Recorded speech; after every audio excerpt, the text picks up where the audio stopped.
ಅರೆ ಕಡಿಮೆ ಹಾಕು ಆದ್ರೆ ಅಸಲಿ ಹಾಕು. MDH ಕಾಶ್ಮೀರಿ ಕೆಂಪು ಮೆಣಸಿನ ಪೌಡರ್.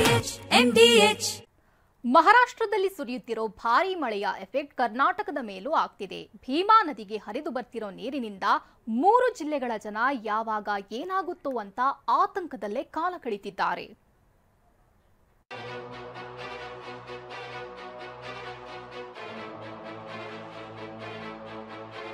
ಮಹಾರಾಷ್ಟ್ರದ ಉಜ್ನಿ ಮತ್ತು ವೀರ್ ಜಲಾಶಯದಿಂದ 3 ಲಕ್ಷ ಕ್ಯೂಸೆಕ್ ನೀರು ಬಿಟ್ಟ ಪರಿಣಾಮ ಭೀಮಾ ನದಿಯಲ್ಲಿ ಇದೀಗ ಪ್ರವಾಹ ಉಂಟಾಗಿದೆ.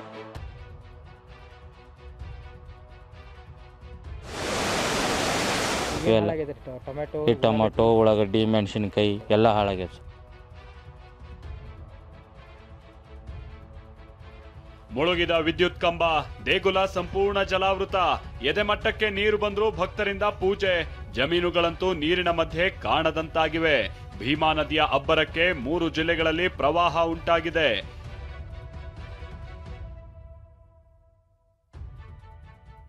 ಮಹಾರಾಷ್ಟ್ರದಲ್ಲಿ ಧಾರಾಕಾರ ಮಳೆ, ಭೀಮಾ ನದಿ ರಣಾರ್ಭಟ. ವಿಜಯಪುರ, ಕಲಬುರಗಿ, ಯಾದಗಿರಿ ಜಿಲ್ಲೆಗಳಿಗೆ ಪ್ರವಾಹ ಆತಂಕ.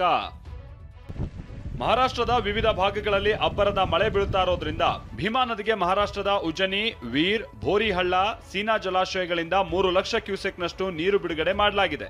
ಇದರಿಂದ ವಿಜಯಪುರ ಜಿಲ್ಲೆಯಲ್ಲಿ ಪ್ರವಾಹ ಉಂಟಾಗಿದೆ. ಸೊನ್ನಾ ಬ್ಯಾರೇಜಿನ ಹಿನ್ನೀರು, ಭೀಮಾ ನದಿಯ ನೀರಿನಿಂದ 100 ಎಕರೆ ಜಮೀನುಗಳು ಜಲಾವೃತ ಆಗಿದೆ.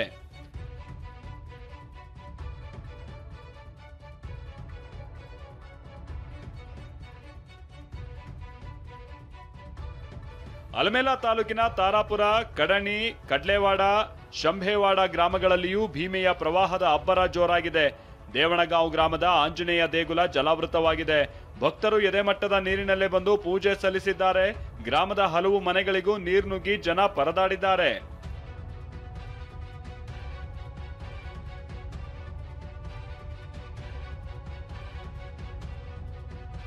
ಇನ್ನು ದೇವಣಗಾಂವ್ ಗ್ರಾಮದ ಬಳಿಯ ಭೀಮಾ ನದಿಗೆ ಅಡ್ಡಲಾಗಿ ಕಟ್ಟಿರುವ ಸೇತುವೆ ಶಿಥಿಲಾವಸ್ಥೆಗೆ ತಲುಪಿದೆ. ಹೊಸ ಸೇತುವೆ ನಿರ್ಮಾಣಕ್ಕೆ ಸ್ಥಳೀಯರು ಆಗ್ರಹಿಸಿದ್ದಾರೆ. 1960ರಲ್ಲಿ ನಿರ್ಮಾಣಗೊಂಡಂಥ ಈ ಬ್ರಿಡ್ಜ್ ಅದು ನಿರ್ಮಾಣಗೊಂಡ ನಂತರ ಮುಂದೆ ಯಾವುದೇ ಮೇಂಟೆನೆನ್ಸ್ ಕೆಲಸ ಇಲ್ಲದೆ ಬರ್ತಕ್ಕಂಥ ರಾಜ್ಯ ಸರ್ಕಾರಗಳು ಇದರ ಬಗ್ಗೆ ನಿರ್ಲಕ್ಷ್ಯ ವಹಿಸಿದಂಥ ಕಾರಣ ಇವತ್ತು ಈ ಶಿಥಿಲಗೊಂಡಂಥ ಅವಸ್ಥೆಯಲ್ಲಿ ಈ ಬ್ರಿಡ್ಜ್ ಕಾಣಬಹುದು ನಾವು. ಸಂಜೆ ಭೀಮಾ ನದಿಗೆ ಅಪಾರ ಪ್ರಮಾಣದ ನೀರು ಹರಿದು ಬರಲಿದ್ದು ನದಿ ಪಾತ್ರದ ಜನ ನದಿ ದಡಕ್ಕೆ ಹೋಗದಂತೆ ಜಿಲ್ಲಾಡಳಿತ ಎಚ್ಚರಿಕೆ ನೀಡಿದೆ. ಕಲಬುರಗಿಯ ಅಫಜಲ್ಪುರ ತಾಲೂಕಿನ ಮಣ್ಣೂರ ಗ್ರಾಮದಲ್ಲಿರುವ ಶ್ರೀ ವೇದೇಶ ತೀರ್ಥ ವಿದ್ಯಾಪೀಠ ಉತ್ತರಾದಿ ಮಠಕ್ಕೆ ನೀರು ನುಗ್ಗಿದೆ. ಮಠದಲ್ಲಿನ 15 ವಿದ್ಯಾರ್ಥಿಗಳು, ಗೋವುಗಳು ಬೇರೆಡೆಗೆ ಸ್ಥಳಾಂತರ ಮಾಡಲಾಗಿದೆ.